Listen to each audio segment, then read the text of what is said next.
अब बात करते हैं आशिमा मैथ्स की, क्योंकि आपका मैथ्स का स्कोर है 196 और इस बार सिंगल शिफ्ट थी तो आपने बहुत ही अच्छा परफॉर्म करा है मैथ्स सेक्शन में।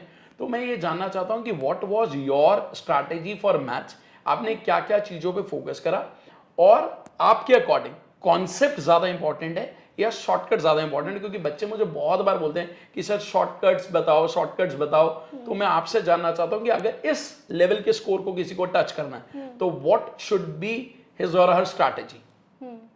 सर सबसे पहले तो मेरा ये रहेगा कि मल्टीपल टीचर्स को फॉलो ना करें, स्पेशली फॉर मैथ्स, क्योंकि वहाँ पे कॉन्सेप्ट्स में कंफ्यूजन हो जाता है या फिर फॉर्मूले में, आइडेंटिटीज़ में, सबका तरीका भी अलग होता है पढ़ाने का।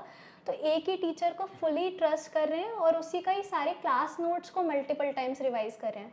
जैसे हर एक कोई भी एक चैप्टर है, फॉर एग्जाम्पल परसेंटेज है हमारा जैसे फर्स्ट चैप्टर, तो उसी के जितने भी कॉन्सेप्ट्स हैं, सारा कॉन्सेप्ट आपके दिमाग में ही होने चाहिए कि मेरा ये वाला कॉन्सेप्ट ऐसे होगा ऐसे होगा। तो आप रिवाइज कर रहे हैं, आप पूरा मैथ्स का रजिस्टर तो आप दिमाग में रिवाइज कर सकते हैं कि ये कॉन्सेप्ट में ये करना है, ये कॉन्सेप्ट में ये करना है। तो आपका पूरा चैप्टर रिवाइज हो सकता है आधे आधे घंटे में, अगर आपको ऐसा वाला तरीका मिल जाए कि मल्टीपल टाइम्स रिविजन करके वो आ जाता है कि आपको याद सा होने लग जाएगा। तो आपको कॉन्सेप्ट्स याद हो गए कि ये वाला है जो आप जैसे पढ़ाते हो डिसऑनेस्ट सेल्समैन की वीडियो मैंने देखी थी, तो कोई भी ऐसा टॉपिक है तो आपको याद हो जाएगा कि ये है, तो आप मल्टीपल टाइम्स रिवीजन कर सकते हैं उसका बहुत ईजिली।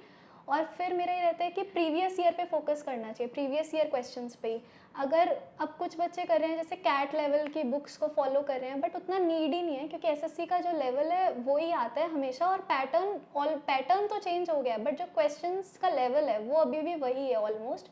बहुत मॉडरेट ही आते हैं, बहुत टफ नहीं आते हैं।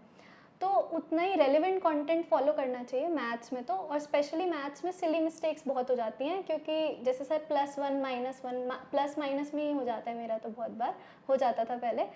तो वो चीज़ है कि आप उसको अवॉइड करना है, सिली मिस्टेक्स को। तो उसके लिए भी वो कर सकते हैं मॉक टेस्ट, जैसे मैथ्स का मॉक टेस्ट के लिए स्पेशली, कि उसमें जो भी मिस्टेक्स हो रही है उसका रजिस्टर बना लिया और उसमें उसको आप चेक कर रहे हैं कि आप मिस्टेक ये वाली हुई है तो नेक्स्ट टाइम में ना करूँ। तो सिली मिस्टेक्स को अवॉइड करना बहुत मेन चीज़ है। सो बेसिकली आपने ये बोला कि मल्टीपल टीचर्स को मत फॉलो करो जस्ट बिकॉज, क्योंकि हर टीचर की अपनी अप्रोच है। May be all teachers are good but approaches different है। तो क्या होता है कि आपको कंफ्यूजन होगी कि मुझे कौन सी अप्रोच पे काम करना है। तो एक ही सोर्स फॉलो करो, एक ही टीचर को फॉलो करो और उनकी प्रैक्टिस ज्यादा करो, ज्यादा से ज्यादा प्रैक्टिस करो।